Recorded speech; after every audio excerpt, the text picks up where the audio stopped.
Italy దేశ bishop, రక్తనిధుల పాలక పునీతుడు, Italy దేశ పాలక పునీతుడు, వేదసాక్షి అయిన పునీత జన్వారియస్ గారితో కలిసి జ్ఞానవాణి ఈరోజు ప్రాతకాల శుభాశీస్సులను అందచేస్తోంది. పునీత జనవారియస్ గారు ఇటలీలోని నేపుల్స్ లేక బెనవెంతో నగరంలో సుమారు క్రీస్తు శకం 275లో పుట్టారు. ఉత్తమ విశ్వాసం గల క్రైస్తవుడుగా జీవించారు. వారు బెనవెంతో పీఠమునకు మేత్రానులుగా సేవలందించారు. ఆ రోజుల్లో దియోక్లేషియన్ రాజు క్రైస్తవులైన వారిని ఘోరంగా హింసపెట్టేవారు. విగ్రహారాధన చేయకపోవడమే అందుకు కారణం. అట్టి తరుణంలో బిషప్ జనవారియస్ గారు పొజ్జోలి పట్టణంలో తమ కార్యనిర్వహణలో ఉండగా రాజభటులు వచ్చి వారిని నిర్బంధించారు. కంపానియా ప్రాంత గవర్నర్ అయిన డ్రకన్షియస్ ఆజ్ఞ చొప్పున భటులు జనవారియస్ గారితో పాటు మరో 6 వ్యక్తులను కూడా బంధించారు. ఆ బంధితులైన వారిలో డీకన్ ఫెస్తస్, పట్టణ చదువరి డెసిరేసియస్ గారు, సొస్సస్, ప్రొక్యులస్, యూటీషియస్ మరియు ఆక్యుతియస్ గారు ఉన్నారు.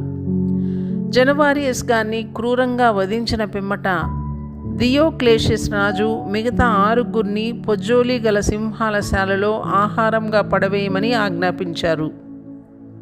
కానీ ఆ సింహాలు ఆ భక్తుల్ని తాక సాహసింపలేదు.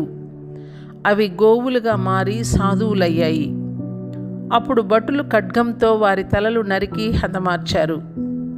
ఈ దుర్ఘటన క్రీస్తు శకం 305లో సంభవించింది. నేపుల్స్ కెథెడ్రల్లో ఒక చిన్న సీసా బుడ్డి ఉంది. అందులో పునీత జనవారియస్ గారి ఎండిన రక్తం నిల్వ చేయబడి ఉంది. ఆ రక్తంను ప్రజల దర్శనార్థము ప్రదర్శనకు పెట్టినప్పుడు అది పచ్చి రక్తంగా మారిపోయి ఉప్పొంగడం మొదలుపెట్టింది. ఆ విధంగా సంవత్సరానికి 18 పర్యాయాలు సంభవించింది. ప్రతి ఏడాది విధిగా ఇలా జరగడం మహా అద్భుతం. చరిత్రలో పునీత పెట్రీషియా గారి అవశేష రక్తం కూడా ప్రతి ఏడాది ఆగస్టు 25వ తేదీన ఇలాగే ఎండి రక్తం పచ్చిగా ద్రవంగా మారడం విశేషం. ఈ పునీతుల రక్తం ఆ విధంగా మారడానికి విజ్ఞాన శాస్త్రం ఎలాంటి వివరణ ఇవ్వలేకపోతోంది. ఇది కండ్లారా గాంచిన వారు ఇదో దైవ సంఘటన, అద్భుతమని, ఆశ్చర్యమని ప్రకటిస్తున్నారు. ఎండిన రక్తం ద్రవరూపం దాల్చిన రోజున యాత్రికులు అధికంగా వచ్చి దివ్య పూజలో పాల్గొని దివ్యసప్రసాద విందులో పాల్గొని వివిధ వరాలు పొందుతున్నారు.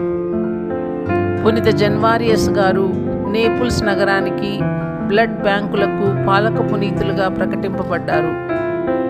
ఈనాటి ధ్యానాంశం: నీ మనసును మంచి ఆలోచనలతో నింపు, లేకుంటే నీ శత్రువు సాతాను దుష్టాలోచనలతో నింపుతుంది. నీ మనసును మంచి ఆలోచనలతో నింపు, లేకుంటే నీ శత్రువు సాతాను దుష్టాలోచనలతో నింపుతుంది అని పునీత థామస్ మోర్ గారు అంటున్నారు. ప్రార్థన. ఓ పరలోక రాజా, ప్రతిరోజు ఏదో ఒక పునీతుని గురించి తెలుసుకుంటున్న మేము మాలో కూడా అంతటి విశ్వాసాన్ని కలుగజేసి మీకోసం జీవించేలా, మీకోసం తరించేలా మా హృదయాలను కఠినతరం చేయమని ప్రార్థించుతున్నాము తండ్రి. ఆమెన్.